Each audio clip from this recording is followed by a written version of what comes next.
4, 3. We'll do it live!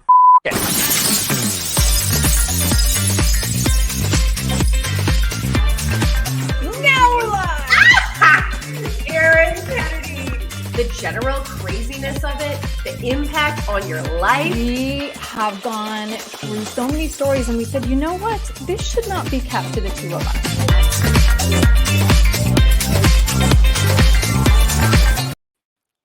Hi, Megan. Aaron! How are you? I'm doing well. It's finally warm. Oh my gosh. It's finally sunny. You know, a little vitamin D does the soul good. I couldn't get my wedding ring off to work out this morning because my fingers were swollen from the heat. It's like my body didn't know what was going on. It's what? It's not 2 anymore? Yeah. It's crazy. I know. I'm nervous, Megan, today. Are you serious right now? I'm kind of overwhelmed and nervous. Yes. There are people, I think, in every journalist's career and everybody who's on TV who you look up to, right? Who you say, God, they're so good. The way they tell a story is so beautiful, whatever that may be. So our guest today is someone that I actually had the pleasure of working with in New York. And he is one of those people, before you do like the intro of everywhere he's been, which is like literally probably Everywhere. the entire world. Yeah. For me, he was always somebody where when I saw him, it made me happy because he was a great person to work with. Great advice, always friendly, you know, just a great, good human being. And that is sometimes rare in newsrooms. So especially as a young, beautiful woman in the number one market in the nation, right? There were some characters. Yeah. Right. Yeah.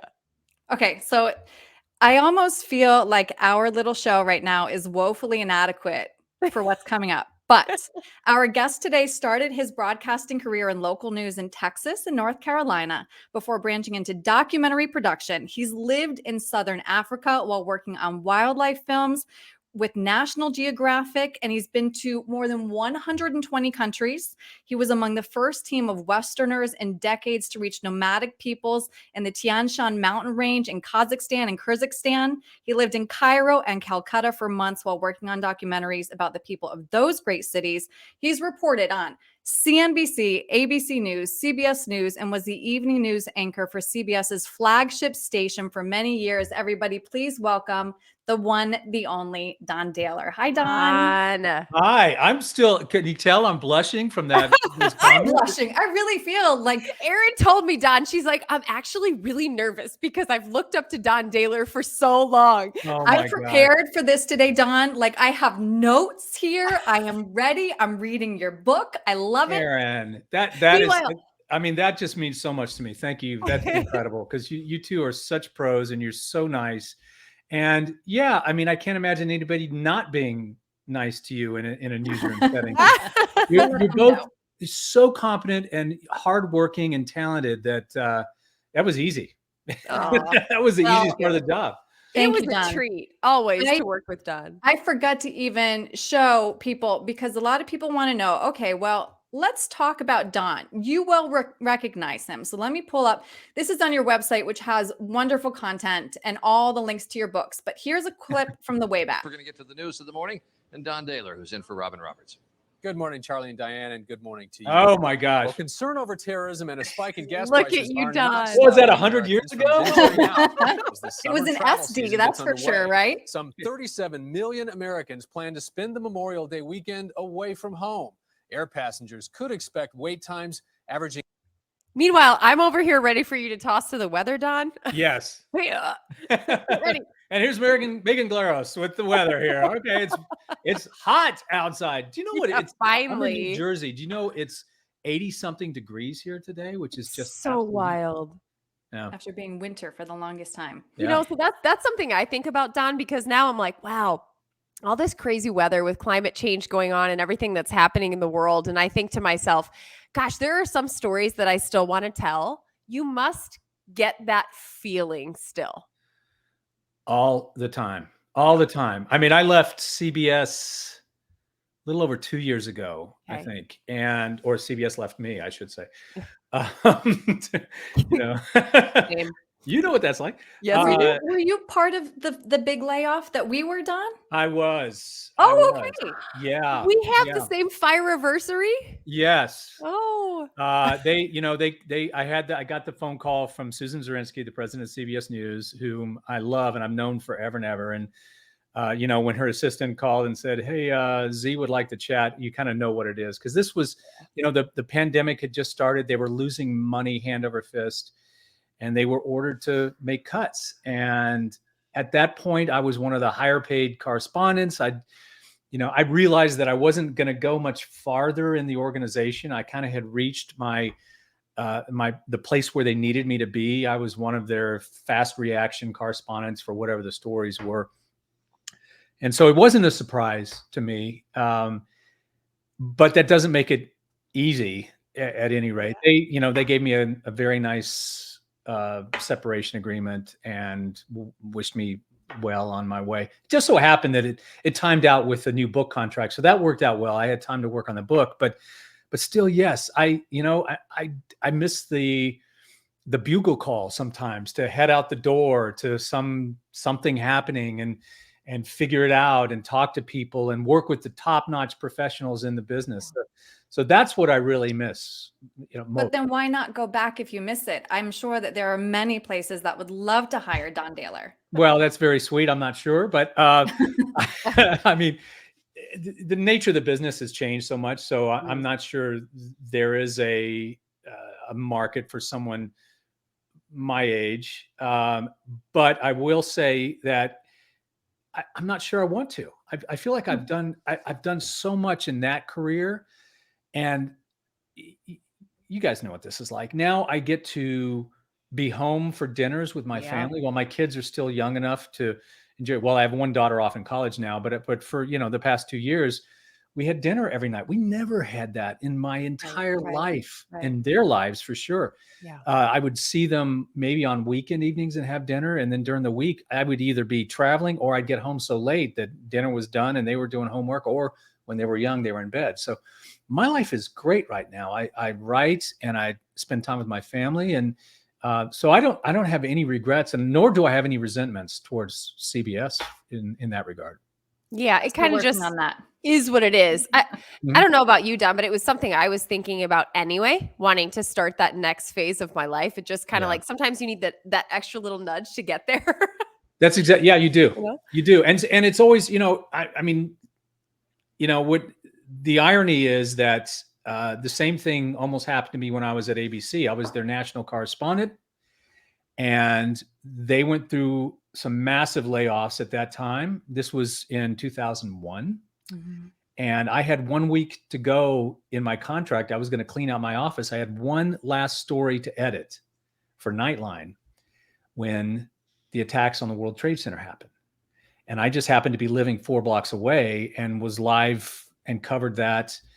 And so ABC somehow found it in their budget to not lay me off and to keep me employed at that point. But so I knew the feeling of it. Mm. I will say at that point, I wasn't ready to be laid off. I wasn't at that point in my life where that was an okay, comfortable transition. It was pretty shocking because I had done nothing but, I thought, good work for them. But my number came up, my contract was up, and they had the order to cut back. It's like any other industry, Silicon Valley or the auto industry or anything. When your number is high enough that you have a bullseye on your back and they have an out in your contract at that time, then it doesn't matter how good you are at what you do. You're going to have to go find another job. Yeah, that's so hard to reconcile. I find it kind of cold comfort, that Megan and I were laid off on the same day, because I was like, well, Megan is the best of the best. So if I'm out with her, then now that you're in that group, we're in good company, Erin. Not a commentary on me then. Now maybe I can finally accept that. Yes. Why don't we hop in though, Don, and take a look at, you were on Oprah. This again is on your website. And she was talking about, 9/11 and 9/11 coverage. I'm about 4 or 5 blocks just north of the World Trade Center. And at about 10 minutes ago, there was a loud sound that sounded like a missile, not an airplane. Then there was a loud explosion and immediately lots of screaming. out on the streets. ABC's Good Morning America reporter Don Dahler was the first ABC reporter to broadcast an eyewitness account of the World Trade Center attack, calling from the phone in his apartment.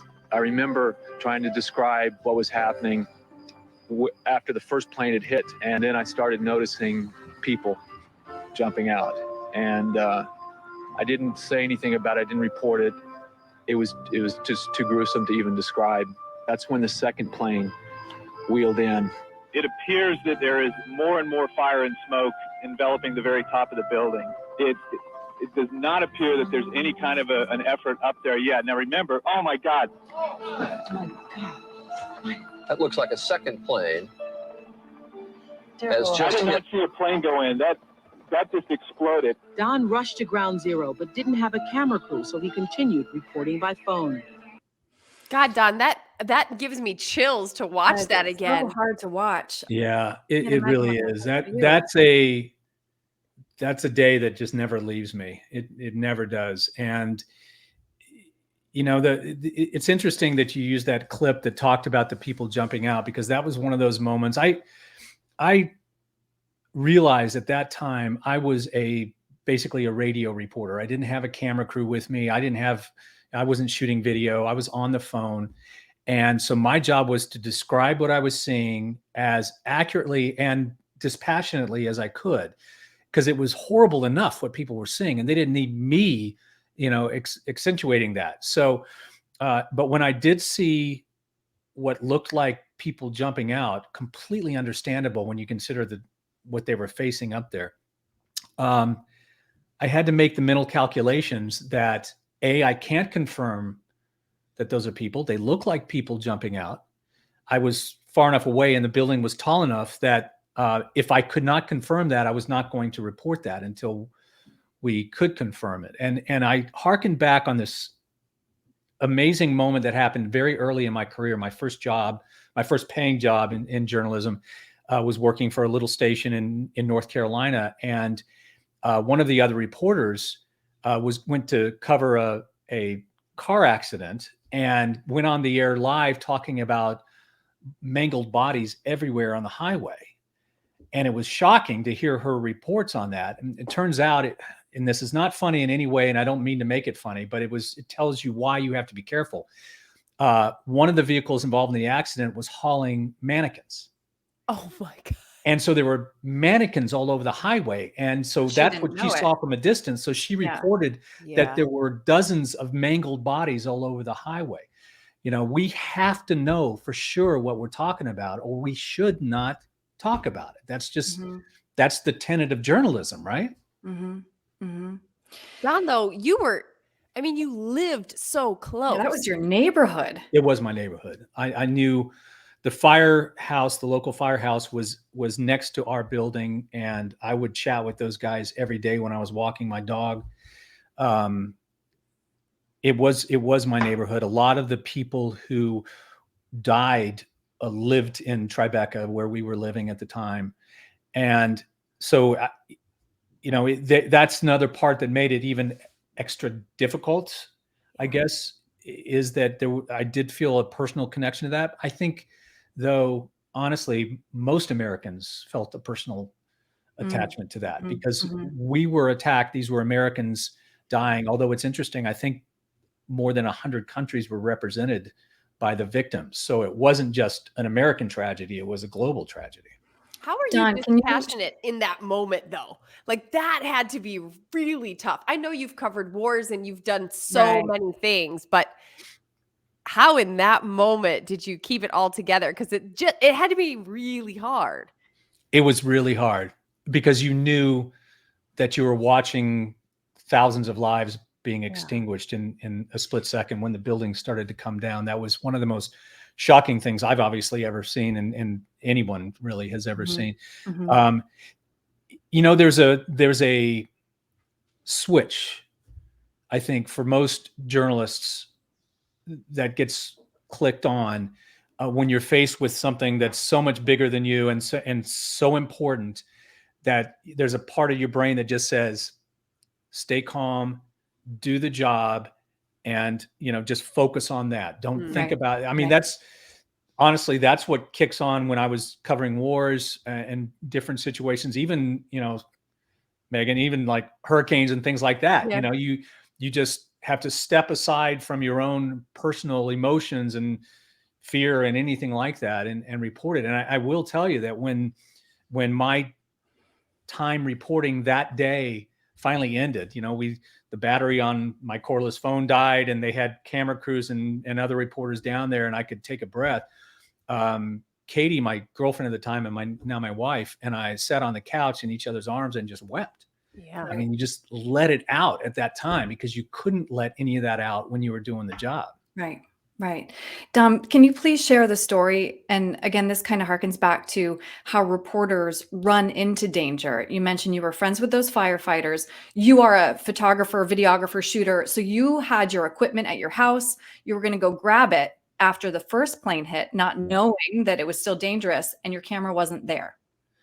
That's one of the things that I cannot explain. There have been a couple moments in my life where I'm like, I have no answer for this. I'm pretty much a nut when it comes to a place for everything and everything in its place. And so I had a small video camera that was in a drawer with other electronics. And so when I was finally off the phone on Good Morning America and the special reports that came after that, I was going to try to link up with my fireman friends and go into the building with them. And so I went and opened the drawer, and the camera wasn't there. And I asked Katie, and she hadn't seen it. And I rummaged around and I couldn't find it. So I went down on foot, but I didn't have a camera with me, and I didn't go in with all the firemen. A couple days later, I opened that drawer, and the camera's sitting there right on top. And obviously, if I had linked up with these firemen and gone in with them, I wouldn't be talking to you today. So it's one of those moments in life where you go, I don't know if there's a higher power watching or just dumb luck or what, but that was my first instinct, was to grab a camera and go in there. Yeah, as it would be. Yeah. That's the biggest story ever. Yeah. Potentially. Don, you obviously have a very storied career. We would never be able to pick, I can't even decide what would maybe be most significant to ask you about, but I'd like to ask about your purposeful transition from being essentially a war correspondent to an anchor and reporter who covers kind of general assignment stories at home. Yeah, being a war correspondent was incredibly fulfilling because I got to see some of the best people you'd ever want to see do their professional jobs. I mean, I cannot tell you how much respect I have for the Marines and the soldiers and the sailors I got to spend time with. And I covered multiple wars. And that was just an honor to see them do what they do. And we had a lot of close calls, and I'm very lucky. I realized that I wasn't injured or killed. But what happened was Katie got pregnant with our son, and I had made it out of Iraq safely for the umpteenth time. But a friend of mine, Bob Woodruff, was injured, nearly killed, when an IED blew up next to his vehicle. And his kids were about the same age as ours. And it was just a lightning bolt to me that, you know what, I'm being selfish now. I loved the work. I loved the physical challenge. It's incredibly difficult to do that because a lot of times you're carrying your own equipment, and you have to carry a satellite feed device and batteries and your own waters and all that kind of stuff. So there were times where I was humping along with 100-pound pack on my back with these young 20-something-year-old soldiers, but I loved that part of it. And I loved telling their story and just talking about how incredibly professional these men and women are. But I also realized I have 2 kids, and I have a wife who loves me, and that maybe I should think about, scaling back from the more dangerous assignments. And it was right at that time that the news director for the CBS affiliate called me up and said, I want you to come anchor for me. And I had done a lot of anchoring and fill-in anchoring for various networks and local. And he was initially offering me the main anchor position when he could move some chess pieces around, which is what he can do, at the CBS affiliate in New York. And it seemed like, it was meant to be. It was the perfect job for me to move into, to transition to. It was not an easy transition for me, though, because you guys know this. I mean, sometimes local news can be a little formulaic, a little, Yes, a little. yeah, it's just like sometimes in some places they try to scare people to get them to watch more. So, your dog is plotting to kill you tonight at 11, oh God, I'm going to watch. I can't miss that one.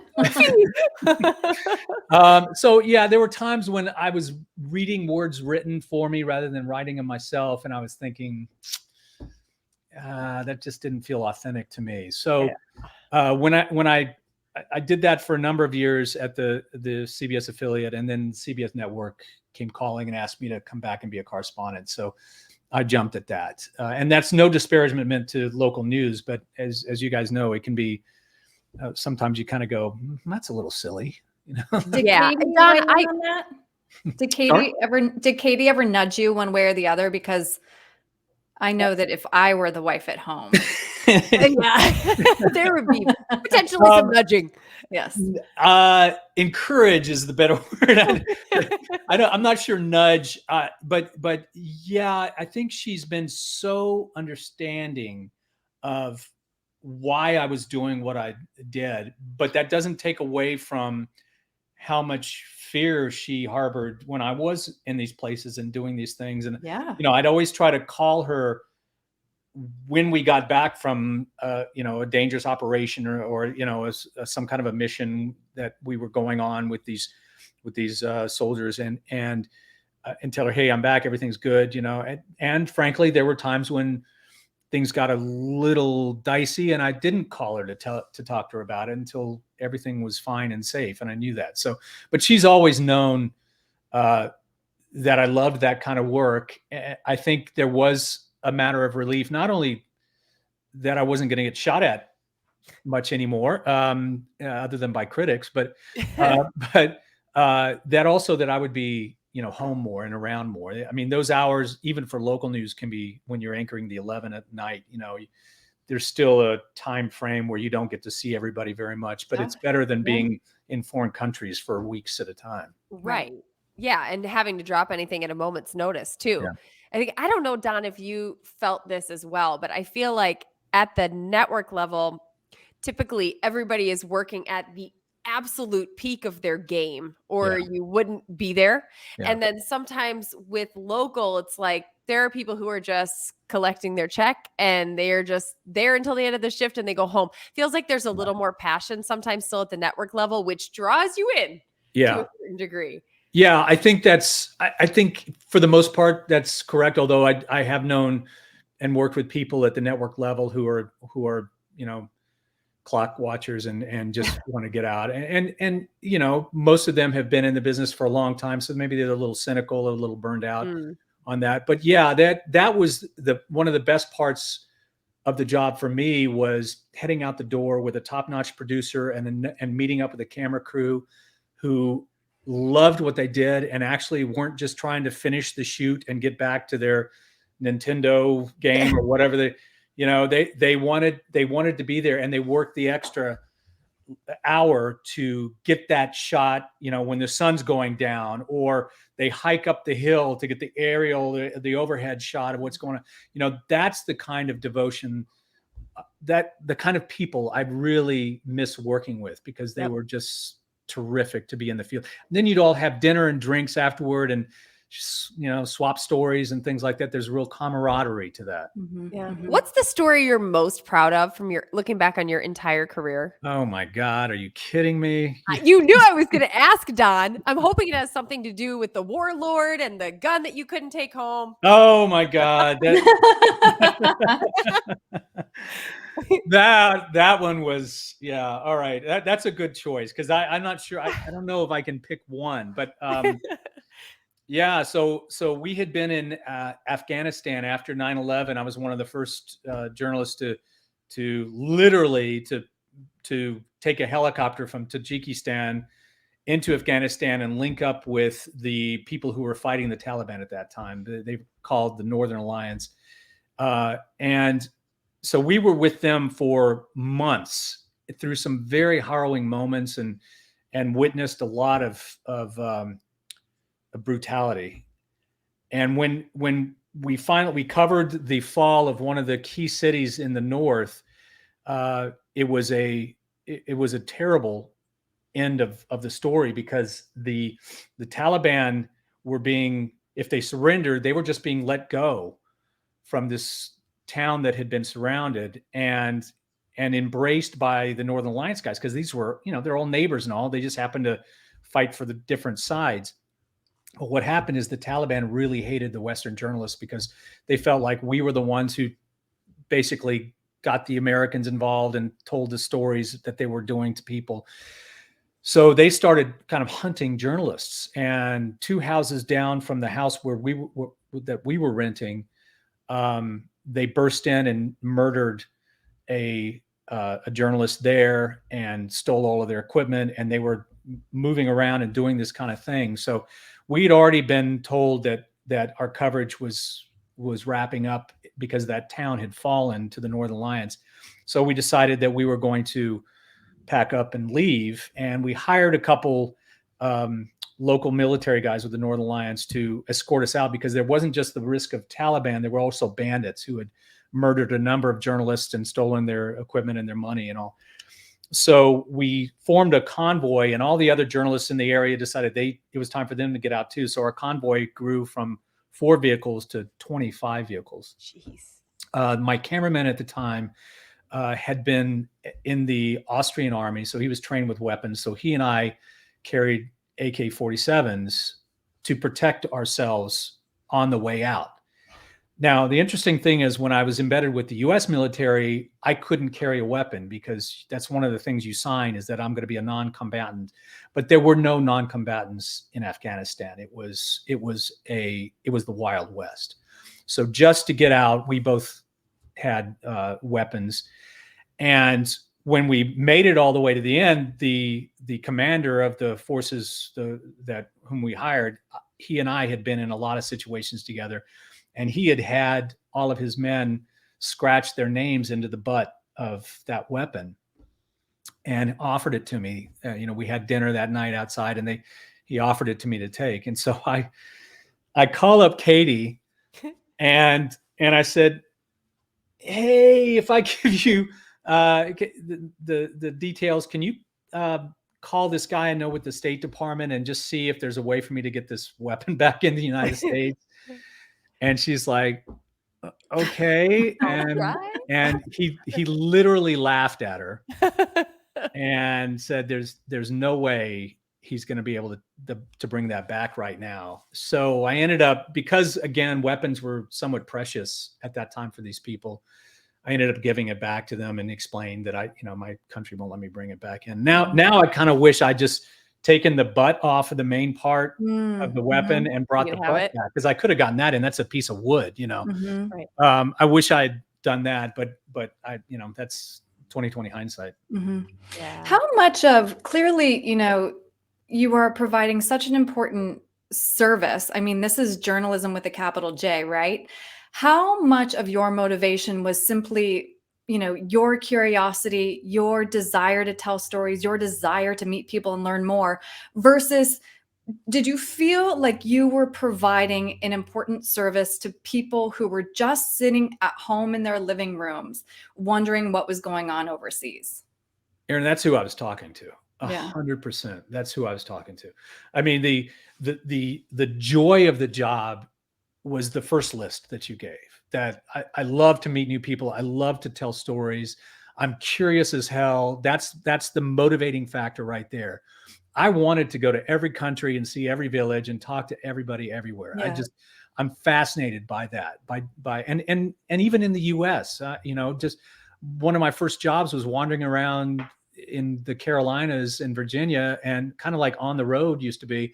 and just telling stories of the woman who makes dolls out of gourds, or the man who makes, cuts down a tree and makes a fiddle out of it. Those kinds of people. I love those kinds of stories. So that was where I got a lot of my pleasure from. But the importance of what I was doing there, especially with some of those stories that I had the honor of covering, and the sadness of covering, the school shootings and those kinds of things, I always was talking to the person at home, wondering what the hell is happening. What, not just why should I care? Because I think a lot of people do care, right. But it was like trying to help them understand what was going on. And I didn't try to offer answers, in terms of the bigger picture of these things. I was doing the microcosm. This is where I am. This is what I see. This is who I know, and trying to put it in those kinds of that kind of a context for them. And again, just trying to get it right. That was the main thing. The difference between a lovely feature story about the woman who makes dolls out of gourds and covering something like a war or a school shooting or 9/11 is always having that part of the responsibility of not messing up, not getting it wrong. And if you don't know, don't say, and that was what, that to me was like one of the most important things that I could do, was find out everything I can, but confirm then everything I'm going to say. And if I can't confirm it, then I can't say it. So let me ask you this, Don. When you watch a lot of what's going on now on some of the cable networks and just kind of all over the place, because I think it's permeated a lot of what we see on TV now. Yeah. What do you think? Like how much has journalism changed from when you were, covering Afghanistan to where we are today?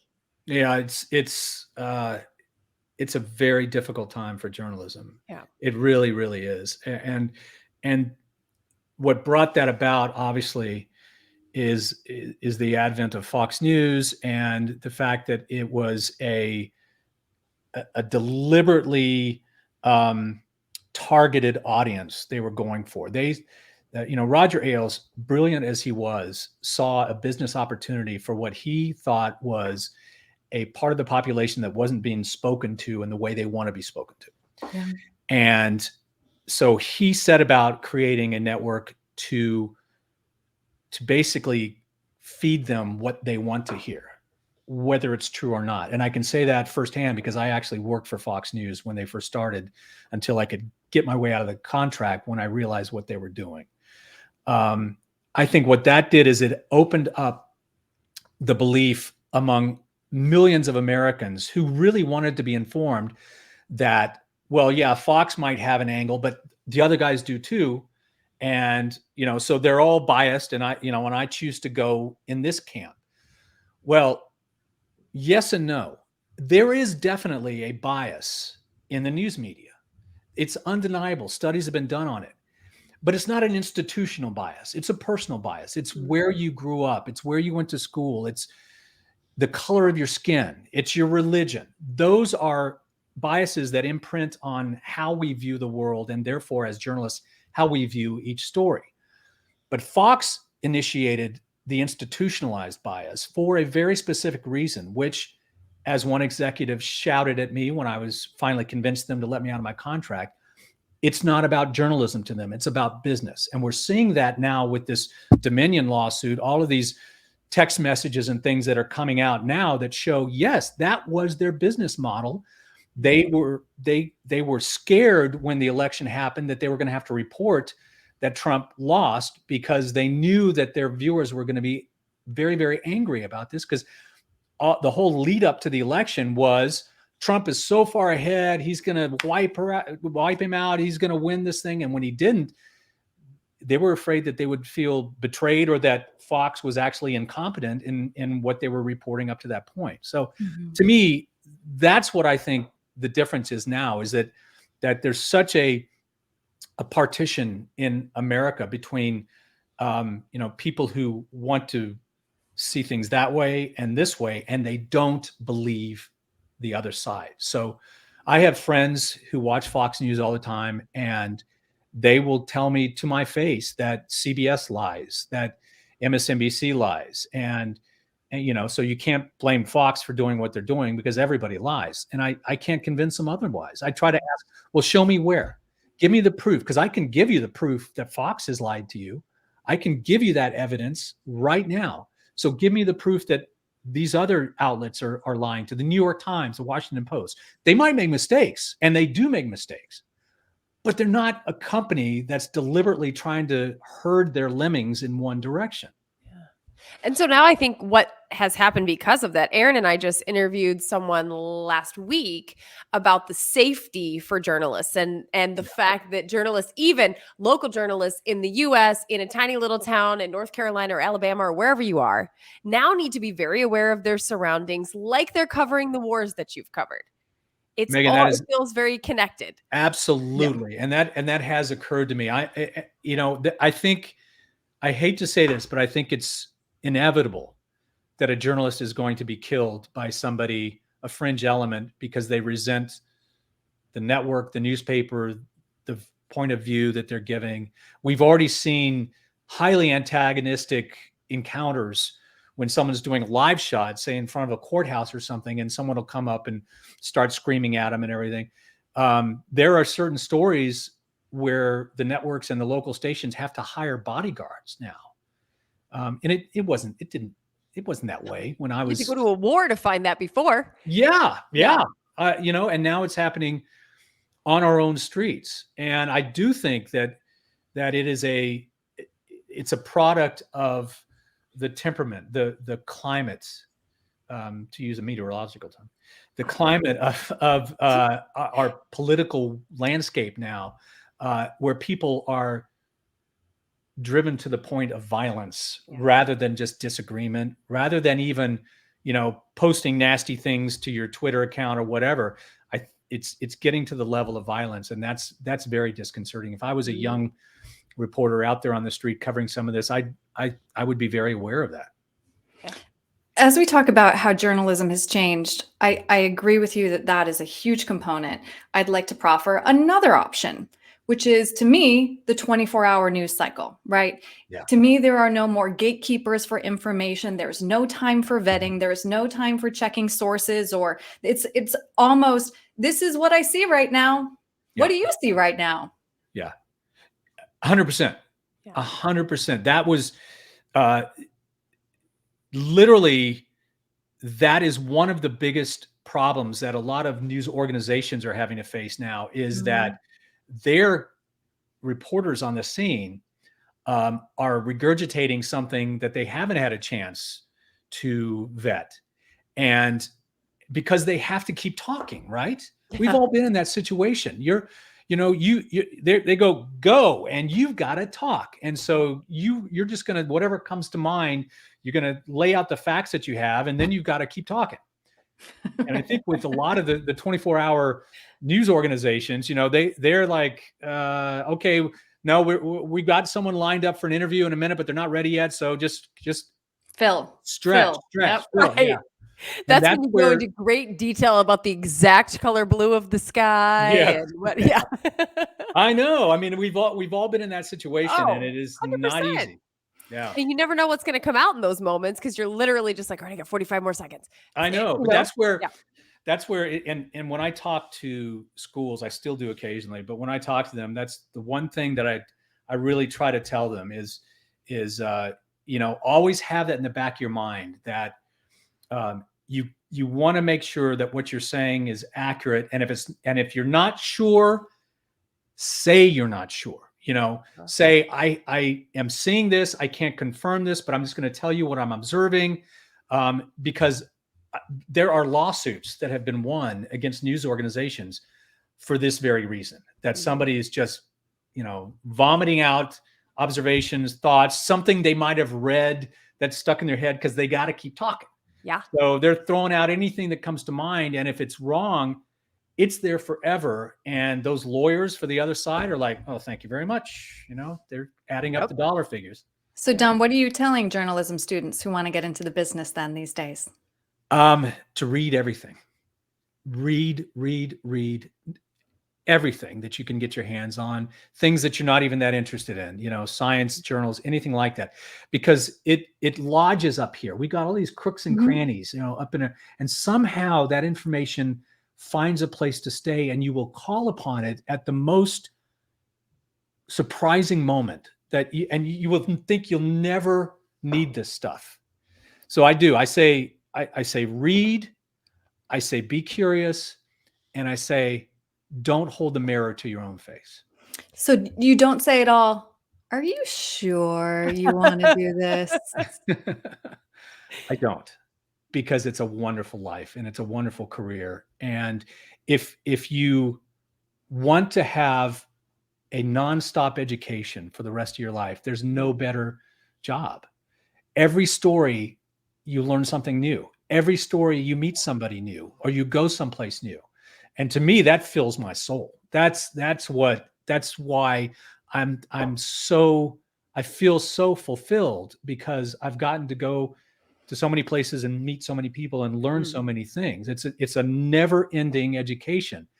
And you have such an awareness of the gift that life really is, even in the saddest moments, that, you know, I have a healthy family and I have a house to live in, and, you know, these wonderful dogs that think I'm everything, you know. I mean, it's a great life. And you see that by getting out and seeing how other people live and the joy that they have and they find in their own lives. But I think it's that passion that we hear from you right now, to want to tell the story, to want to tell it correctly, to want to tell it in a way that people can understand it, that makes someone so good at that job. You know, you're right. You can't be searching for just that moment on TV and get an extra 30 seconds of FaceTime. It has to be about the story. So if you look at kind of the landscape of people who are covering the types of things that you were covering in your career, who's the best in the game right now? Do you have somebody who you're like, wow, they're good? Liz Do you Palmer. think like that? Liz Palmer. She is the best. And that's not taking anything away from all of the other terrific journalists I know and working at all the different networks. And by the way, the print pieces, you know, Maggie Haberman, for instance, her books are amazing. Her articles are amazing. I've been reading her latest one on Trump, and it's absolutely fascinating. The depth of information that she puts in there is incredible. But Liz Palmer and I were on the same group of journalists who went into Afghanistan in 2001. And she was she'd just been hired by CBS. I was with ABC News at the time. And so she was an unknown. And by the way, she also was competing for airtime with a young radio reporter from Great Britain who had just gotten a job with CBS Radio, who happened to have been, shall we say, attractive and known for that. Laura Logan, who I'm talking about. Yep. And Laura, I had nothing but respect for her most of her career. She was brave. She told a great story. She used her attributes to her advantage. You know, she would kind of flirt her way into access to different people and all. And we use what we use, right? Yeah. You know, I mean, I use humor and my personality, and she used her assets. But Liz was of a different category, because Liz was a solid journalist and one of the best writers I have ever known in television. Her scripts are lyrical. Her live shots are poignant, and she just does it so fluidly and naturally that, I still think, and she's still going to war zones and working today. You know, I mean, she's phenomenal. So she's the first one that pops top of my head. Okay, I wondered if you'd have one, if you'd be like, well, there's a lot. No. Here's what I'd like to pop in now. And Don, you gave us an advance on your book, Souvenirs. And of all the descriptions or, you know, just commentary you hear about what does it take to be a good journalist, this is the most accurate description I think I've ever read. So you had just been snorkeling with a local in the Caribbean. Yeah. And he said, you know what? I like you, man. You move well. You said, what? Like swim? He shook his head and motioned to the passengers around us on the bus. Nah, you move well. Then I got it. He meant among other people, people not like me, a stranger in a strange land, comfortable nonetheless. It was without a doubt the greatest compliment I've ever received. It also formed my philosophy on how to be a good journalist. Set ego aside, be a fellow human, shed any attitude of superiority or condescension, listen, talk, learn, absorb, taste unfamiliar local cuisines, eat the urchin, and respect everyone for what they do with what they have. And then you go on to describe how that led you to be an incredible journalist on the best assignments, but that it kept you off the main desk, essentially. Yeah. That you were not Katie Couric's successor, even though you had been, your name had been floated around, but that you would never give it back. Because as you've said, I mean, you lived the most incredible life with the most incredible experiences. Why did it keep you off the desk, Don? Huh? Why did that keep you off the desk? What about that do you think meant you were out in the field? Well, first off, I have to correct two things. Number one, I didn't say I was an exemplary journalist in that passage, so I don't want to sound like that. I added that. I'll take that. Thank you. Can you be my publicist, Nick? And when I said eat the urchin, I'm not talking about a street urchin, little kid. I was talking about the sea creature. We dove down and he pulled it up and literally we're bobbing around in the water, and he cracks it open and he says, "Try this." And one of my promises to myself was, no matter what country, no matter how gross it seemed to my Western sensibilities, I was always going to try the food when offered to me. So I had goat's eye soup and lamb's ear and all kinds of, and the urchin, which was actually really delicious. But in answer, I'm sorry, Aaron, in answer to your question, I do think that is the golden ticket. And it's not just the golden ticket for journalists. I think it's the golden ticket for living your life. And again, to use the same metaphor, to not have the mirror in front of your face where you're looking at yourself in this context of where you are. Put the mirror down, put yourself out of the picture for a minute and just focus on what's around you, who you're talking to, and the story that you're trying to tell. And I think that just empowers you to gain access to A, the trust of the people, and B, their inner world. Because if they don't see you as, this egotistical Westerner or this journalist who's trying to just exploit them, if they see you as a person who is genuinely interested in them and genuinely cares about what they think about things, then the barriers just fall away. They're just gone. And that, to me, that was the one thing that early on I was able to say, this is how I'm going to do what I want to do. This is the person and the journalist I want to be, in order for me to have these adventures that I want to have, but also in order for me to be able to tell the stories that maybe are very difficult to get to. I want to actually just have one episode that Megan and I dedicate where we just read your book out loud. No, that's okay. That's what I want to do. I really think that's a good idea. Chapter 10. You guys, you know what we should do is when the audiobook version comes out, I'll just have you guys take turns reading chapters. Okay. Except for we would be going this, oh my gosh, you guys, I can't believe No this. way. Done. Yeah, it's been a crazy career. But do you think, though, because you were able to set your ego aside, that is not why you didn't end up behind the desk? Because I say this without judgment. Ego's, definitely a part of me. And I think that being on the desk, you have to want it. And you have to kind of want to be the one who's, who's essentially the, the leader of the newscast. Yeah. I did want that. I'd be lying if I didn't say that I did many times, but I mean, you're right. I had at some point thankfully realized that if that doesn't happen, my God, look at what I get to do. I mean, to me, that was no regrets to that. I had enough of an ego to think I'd be really good at that job. I had enough of an ego to say the pieces I did for Nightline are every bit as good as the pieces that I see on 60 Minutes. So why didn't they ever look at me for 60 Minutes?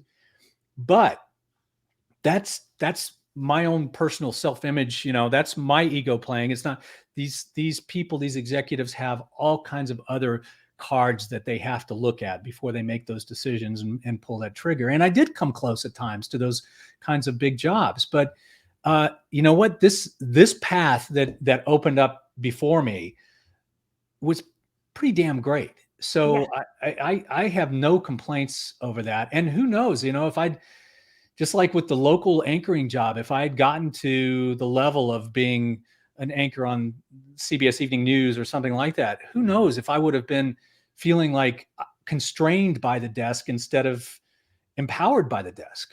At this point, I really enjoyed being in the field. I enjoyed anchoring. It's very fun. But for me, the job, and I mean this sincerely, the job was never about being famous or being on TV. It wasn't even about making a lot of money. At a certain level, you're making plenty to support your family and have a house and all. And that's great. I don't regret not getting the gigantic job because my job was so great. So yeah, that worked out just wonderfully for me. The stories you must be able to tell at dinner parties. Yeah, I'm sure my family's sick of them. They're like, oh, this one again. I'm sure they're like, oh yeah, Dad, you've told me that one 5 times now. But every once in a while, there's a story that something will remind me of, and I'll be going somewhere with my son or something like that, and I'll mention it to him, and he will kind of go, wow, because we're parents, we're dad, we're mom, we're like they see us every day. We're not that big a deal. But how does that make you feel when he looks at you like in that different light, Don? Like, wow, you did that? I mean, you've got to feel proud. Yes, it's a great feeling. Or you're out somewhere, and we were walking down the street at a local city going to dinner, and someone came up to me on the street, which just doesn't happen as much as it used to. But and my son was like, wow, they remembered you. And I said, well, not that long ago. Not like, back in the 1940s, I was something, Well, my kids, Lana Don, who's now 13, when so I was done on TV, which is crazy because Don remembers probably when I was pregnant with Lana. Yep. Went into labor in the live truck, but that's a story for another day.